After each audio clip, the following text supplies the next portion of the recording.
Should you name your farm animals? On today's episode, that's what we're going to talk about.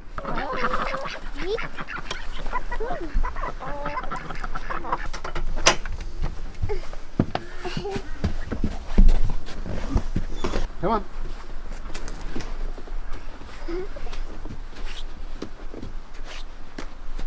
This year, when we raised our pigs, we caught some flack for giving them names.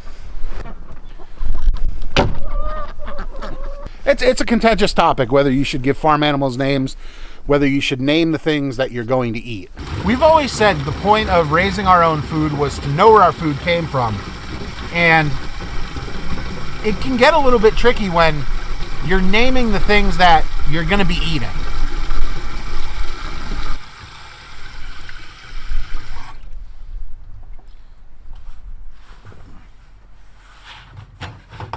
Obviously, you name your pets, and if you're going to be eating animals, nobody wants to equate and kind of create an equivalency to your pets by naming an animal that you're going to be eating.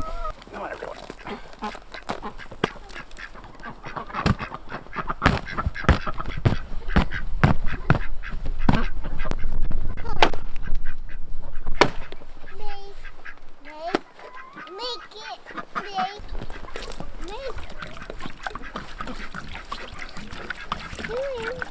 But being uncomfortable is really the only reason I can see why you wouldn't name your farm animals.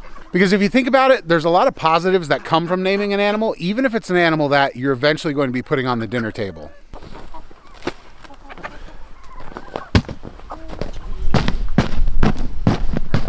One of the most obvious to me is just the logistics of talking about your animals.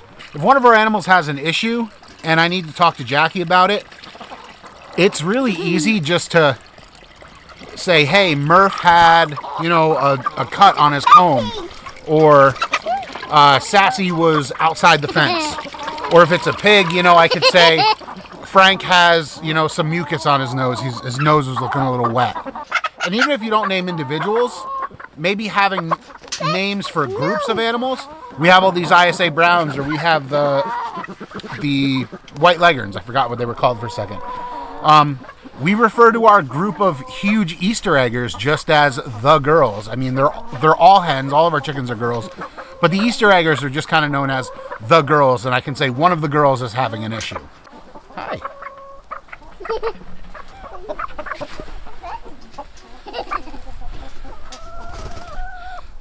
But sometimes it makes sense to name individual chickens. This one right here is Little Gray. From the time we brought her on, she was one of our original Easter eggers.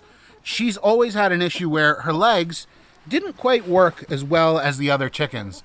She was a smaller bird. She kind of hobbled around. The hardest part of naming animals, especially if you have lots of them, is being able to identify individuals. And you can't always name everybody because birds are going to look the same. That's just the nature. All of our White Leghorns look exactly the same. All of our ISA Browns look exactly the same. I can't tell them apart.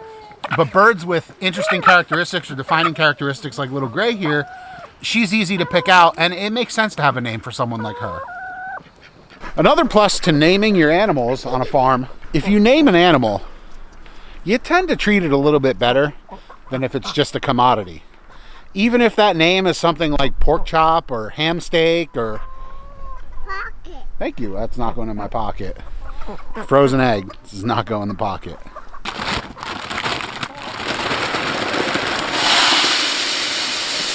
Here's the thing. I know that if I'm working with an animal that has a name, I'm going to treat that animal with a little bit more respect. And animals that are treated better are going to produce better for you on your farm. Don't believe me? There was a study done in the UK that found that cows that, not even if you go into the realm of treating them better, but cows that were called by their name produced more milk than cows that didn't have a name. It's science. You got to agree with it. And sometimes it's just fun to name them. Our Drake back there, his name is Jake the Drake, which is an homage to my childhood, which was spent watching pro wrestling.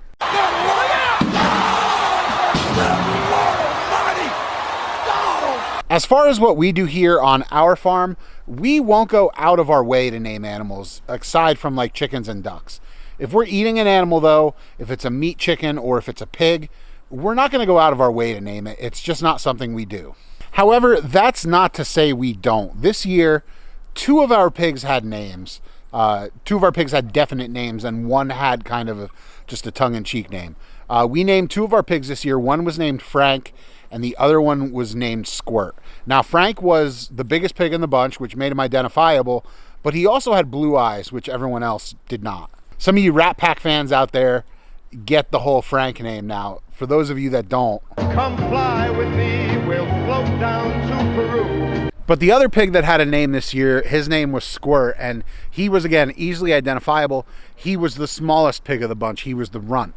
So from the moment we saw him when he was little, a tiny little piglet, we knew his name was Squirt. We just kind of referred to him as Squirt. And while we didn't intend to name him Squirt, we just kept calling him that, and eventually that name stuck. The third pig, I say, wasn't really a name because we just referred to him as the big boy. But we never really considered it a name. We would just say like, oh, the big boy's out rooting in the corner of the paddock right now. The biggest thing with it all, though, was that we knew from the moment we got these pigs and brought them home that they were going to be food. So any names that they acquired, it was not a name that we gave them out of endearment or love, or because we knew that, you know, we wanted to keep them in our family a long time. Not that we didn't love them, but we knew they were going to be food and they were going to be going away. That said, when you name an animal like that, it does give you a sense of responsibility to the animal to make it happier during the time that you're spending with it, regardless of, you know, where it's going to be in the coming months, which incidentally is in our freezer. So for all those reasons, I guess I just come to the point where, you know, I say if you want to name your animals, go for it. It's no skin off my back. You're not cruel for doing it. You're not a weird or sick, twisted individual. Naming the animals on your farm, if anything, shows that you have a sense of humanity toward those animals. It shows that even though you're raising these animals for food, you have a sense of decency to provide them with the care, all the same care that you would an animal that you're not going to be eating, that might be a pet, whether it's a cat or a dog or a hamster or a guinea pig. We treat all of our animals the same way. Whether it's a pig out in the field that we're going to turn into pork chops in the future, whether it's a duck that's giving us eggs, or whether it's Callie or Finn that, you know, are pets and live inside with us and sleep in the same bed as Jackie and I. As always, thanks for watching the channel. If you're not already subscribed, make sure to head down below and click that subscribe button. We're going to be doing some fun stuff in the future with some interactive content that I've got some ideas for, so stay tuned for that. You're going to want to be subscribed. And have a great day. Bye.